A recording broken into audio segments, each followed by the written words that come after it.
C'est évidemment toujours difficile à dire. Il y a une enquête qui doit démontrer des responsabilités s'il y a lieu.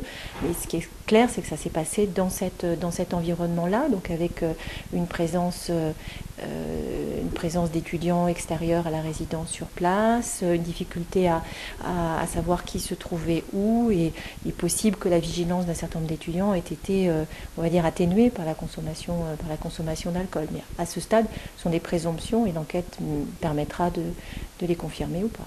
Les bâtiments avaient été rénovés il y a une quinzaine d'années et l'Institut a été capable de présenter un dossier de sécurité qui avait été entièrement réexaminé l'année dernière. Mais ça encore, ça fait partie bien sûr d'une enquête qui doit aller jusqu'au bout pour savoir si toutes les conditions de sécurité avaient bien été respectées.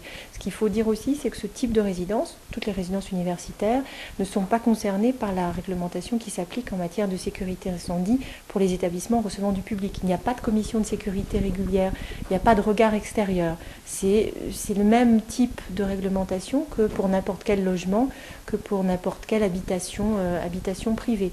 Donc c'est une spécificité de ce type de logement dont il faut avoir conscience aussi.